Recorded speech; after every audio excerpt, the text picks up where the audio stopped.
Shalom, selamat pagi Bapak Ibu, Saudara-saudari, dan anak-anak yang dikasihi Tuhan. Dari Bukit Sion Makale, kami menyapa kita semua di pagi yang indah ini. Semoga kita semua terus mengalami damai sejahtera Allah. Dan saya mengajak kita semua untuk mengawali hari ini dengan membaca dan merenungkan firman Tuhan. Namun sebelumnya, mari kita berdoa. Allah Bapa di surga, kami memuji dan memuliakan Dikau, Allah yang agung, Allah yang perkasa, penuh rahmat dan kasih setia. Kami bersyukur untuk pengasihan-Mu dan hari baru anugerah-Mu bagi kami. Karena itu di pagi ini kami rindu membaca dan merenungkan firman-Mu. Kuasai kami dengan Roh Kudus-Mu sehingga kami boleh memahami firman-Mu yang Engkau perdengarkan bagi kami di pagi ini. Berfirmanlah ya Tuhan, karena kami telah siap mendengar. Di dalam nama Tuhan kami Yesus Kristus, kami berdoa. Amin. Bacaan kita pada pagi hari ini sesuai dengan renungan harian Gereja Toraja terambil dari Kitab Yesaya pasal 61 ayat 1 sampai 7. Firman Tuhan.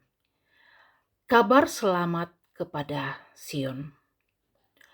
Roh Tuhan Allah ada padaku, oleh karena Tuhan telah mengurapi aku, Ia telah mengutus aku untuk menyampaikan kabar baik kepada orang-orang sengsara dan merawat orang-orang yang remuk hati, untuk memberitakan pembebasan kepada orang-orang tawanan dan kepada orang-orang yang terkurung kelepasan dari penjara, dan untuk memberitakan tahun rahmat Tuhan dan hari pembebasan Allah kita, untuk menghibur semua orang berkabung, untuk mengaruniakan kepada mereka perhiasan kepala ganti abu, minyak untuk pesta ganti kain kabung, nyanyian puji-pujian ganti semangat yang pudar, supaya orang menyebutkan mereka pohon terbantin kebenaran, tanaman Tuhan, untuk memperlihatkan keagungannya. Mereka akan membangun reruntuhan yang sudah berabad-abad dan akan mendirikan kembali tempat-tempat yang sejak dahulu menjadi sunyi. Mereka akan membaharui kota-kota yang runtuh, tempat-tempat yang telah turun-temurun menjadi sunyi. Orang-orang luar akan melayani kamu sebagai gembala kambing dombamu, dan orang-orang asing akan bekerja bagimu sebagai petani dan tukang kebun anggurmu. Tetapi kamu akan disebut imam Tuhan dan akan dinamai pelayan Allah kita. Kamu akan menikmati kekayaan bangsa-bangsa dan akan memegahkan diri dengan segala harta benda mereka. Sebagai ganti bahwa kamu mendapat malu 2 kali lipat, dan sebagai ganti noda dan ludah yang menjadi bagianmu, kamu akan mendapat warisan 2 kali lipat di negerimu, dan sukacita abadi akan menjadi kepunyaanmu. Demikianlah firman Tuhan. Amin. Tema renungan kita pada pagi hari ini adalah kabar baik. Ketika kita ditanya, apakah kita mengharapkan kabar baik atau kabar buruk? Tentunya setiap orang akan berkata bahwa setiap manusia mengharapkan datangnya kabar baik. Dan tidak pernah ada seorang pun di dunia ini yang mengharapkan kedatangan kabar buruk. Namun realitanya adalah tidak semua kabar baik yang datang kepada kita. Tetapi ada begitu banyak kabar buruk yang terjadi di tengah-tengah dunia kita saat ini. Dunia tidak hanya mengalami bencana alam seperti banjir, longsor, kebakaran, gunung meletus, wabah penyakit, dan berbagai macam bencana yang melanda dunia saat ini. Tetapi juga dunia dilanda krisis ekonomi, krisis sosial, kesehatan fisik dan mental yang mengakibatkan penderitaan, kelaparan, kemiskinan, dan lain sebagainya. Dalam situasi seperti ini, apakah yang dibutuhkan oleh manusia? Tentu jawabnya adalah menanti kabar baik, datangnya penolong, pembebas, dan penyelamat. Yesaya 61 memberikan gambaran bangsa Israel yang sedang berada dalam kesesakan itu mendapat kabar baik, yaitu pembebasan. Mereka akan terbebas dari penjajahan, terbebas dari penindasan, terbebas dari tekanan fisik dan mental oleh Babel. Bacaan kita pada Yesaya 61 ayat 1-7 membawa sebuah pesan yang sangat menguatkan bagi mereka yang sedang menderita. Nabi Yesaya dipanggil dan diutus Tuhan untuk membawa kabar baik atau kabar sukacita kepada umat yang sudah kembali ke Yerusalem dari pembuangan. Berita keselamatan atau penghiburan ini disampaikan pada umat Israel yang kondisinya pada saat itu berada dalam kondisi putus asa, tidak mempunyai harapan untuk masa depan yang lebih baik. Berita itu sebagai bukti bahwa Allah sungguh mengasihi umatnya. Lalu pada zaman sekarang ini, masihkah ada orang-orang yang menantikan kabar baik itu? Siapakah orang-orang sengsara?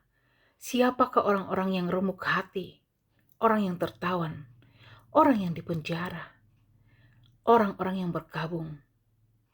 Dan dalam artian lebih luas, kita semua, saya dan saudara, adalah orang-orang yang sengsara dan tawanan. Dan Allah menyampaikan kabar baik itu kepada kita semua melalui Yesaya ini, yaitu yang pertama, kabar pembebasan pada ayat 1.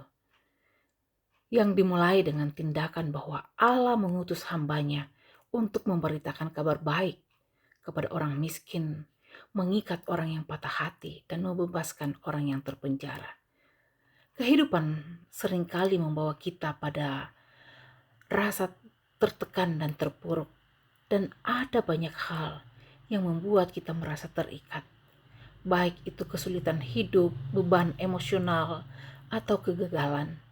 Ini adalah kabar pembebasan yang penuh harapan bagi orang-orang yang terbelenggu oleh dosa, penderitaan, atau ketidakadilan. Tuhan hadir untuk membebaskan kita dari segala beban dan belenggu itu.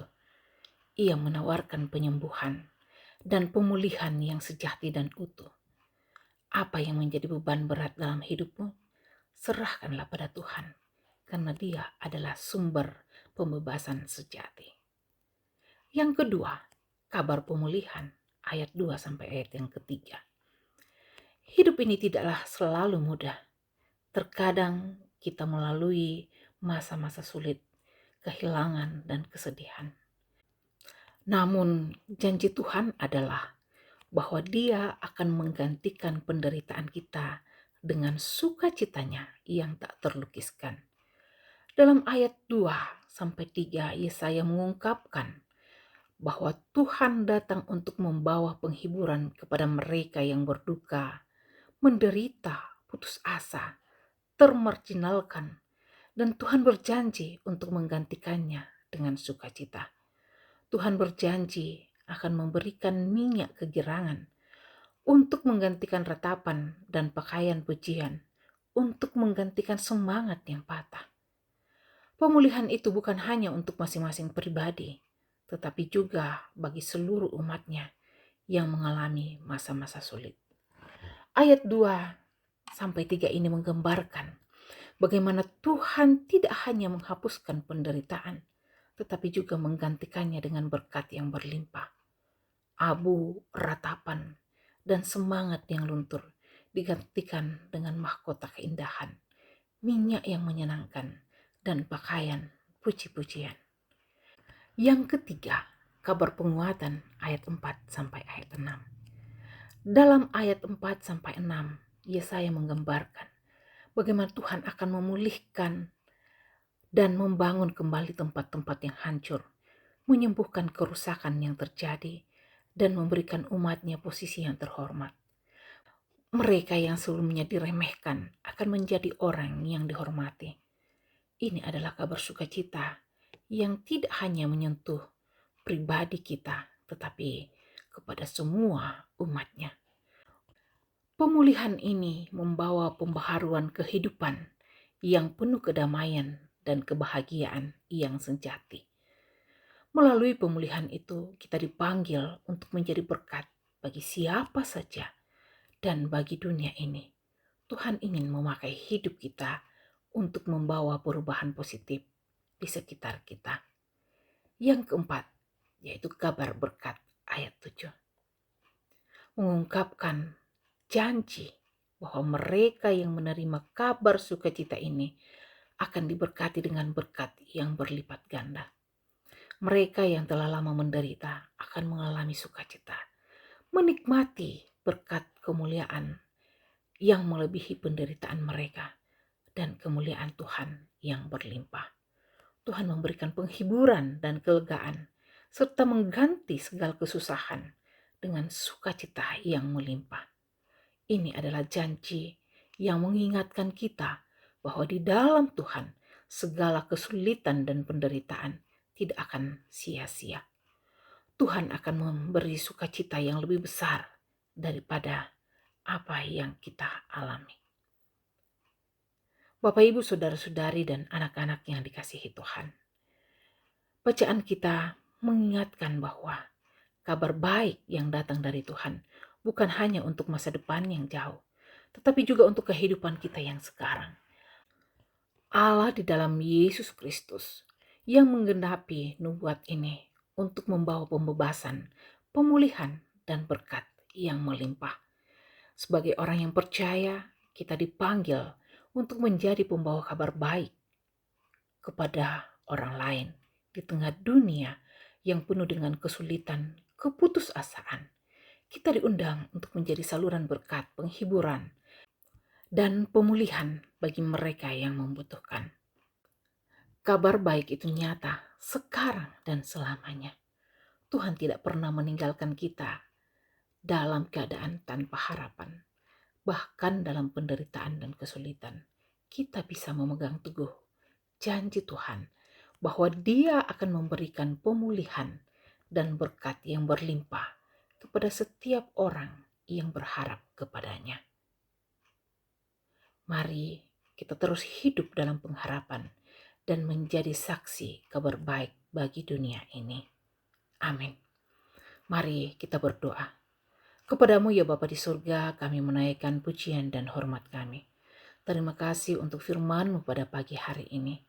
Terima kasih untuk setiap kabar baik dan sukacita yang Engkau berikan kepada kami. Ajarkan kami untuk bertekun dalam pengharapan kepadamu, bahwa Engkaulah pembebas kami yang terus memulihkan, menguatkan, dan memberkati kami. Mampukan kami untuk menyampaikan kabar baik kepada setiap orang dan memberikan dampak positif bagi sekeliling kami untuk terus mewartakan bahwa Engkaulah Tuhan dan Juru Selamat kami.